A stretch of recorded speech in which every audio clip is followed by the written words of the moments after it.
Star Wars is dead. That's something you've probably heard many times over the past few years, and it's not hard to see why. The sequel trilogy started out strong, only to turn into an unmitigated disaster. There hasn't been a new movie in almost 6 years, and practically every new show released on Disney Plus has either been a critical or commercial flop.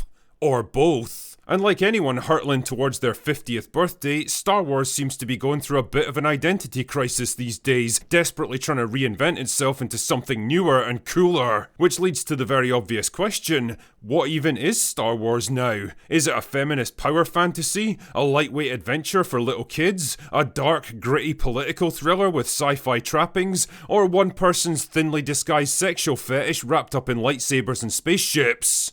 Ha!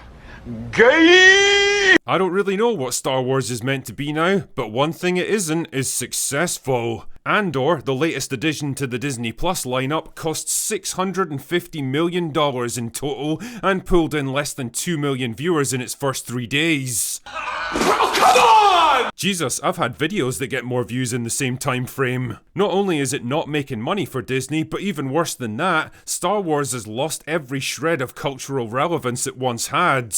People just don't talk or even care about it anymore, and the only time they do mention it is when some big controversy erupts. Take Andor, for example. The only discourse of any kind around that show is because of a 2-minute scene where an Imperial officer tries to use the Force on a young woman. The Acolyte was talked about, but for all the wrong reasons, to the point where Disney themselves had to step in and confirm that never again would they inflict another series of that absolute catastrophe on us. Meanwhile, Skeleton Crew, which was pretty much free of controversies, was also more forgettable than a cheese sandwich and disappeared like a fart in the winds. I actually had to look it up to confirm that yes, it did indeed exist, and I watched it. And it cost $130 million to make. It wasn't always like this, you know. Ask any random person on the street who Darth Vader, Luke Skywalker, or Han Solo is, and I'm pretty sure they'll be able to tell you even if they've never even watched a Star Wars movie before. Ask that same person who Poe Dameron, Finn, The Mandalorian, or Cassian Andor is, and you'll likely be met with the kind of vacant, dead-eyed stare that would make Billie Eilish look like a model of bright, optimistic intellect. With a string of commercial failures like this and a total collapse in cultural relevance, you can't exactly blame people for concluding that yes, Star Wars as a brand is indeed dead.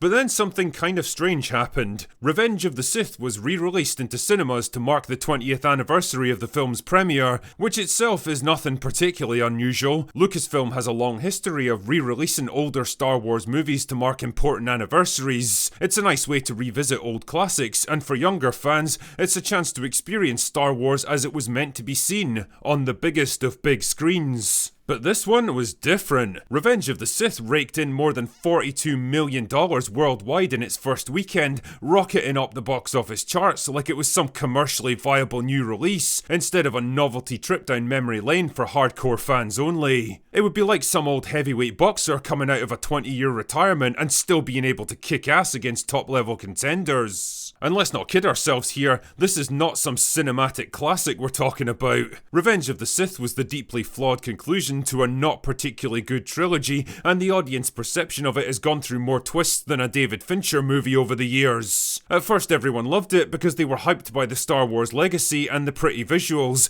but then came the YouTube video essay era where it became fashionable to make hour-long videos shitting all over the prequels, and now that we're trapped in the festering swamp of the Disney era, the rose-tinted glasses are coming out and people are starting to look back more favourably on the prequel trilogy. It's all relativism and it's all coloured by what happens to be going on at the current time. But all of this is to say that Revenge of the Sith wasn't and still isn't a particularly great Star Wars movie, but people flock to see it anyway. Why? Because it's the last movie to come out that was still unquestionably Star Wars. Flawed it might have been, but it still embodied the core elements of what Star Wars was supposed to be about. The epic adventure, the hero's journey, the struggle between good and evil, the family melodrama, and the love story at its core. Simple stuff, but sometimes the simplest ideas are also the most timeless. On the other hand, the most timely and current day of ideas are likely to become the most divisive and dated.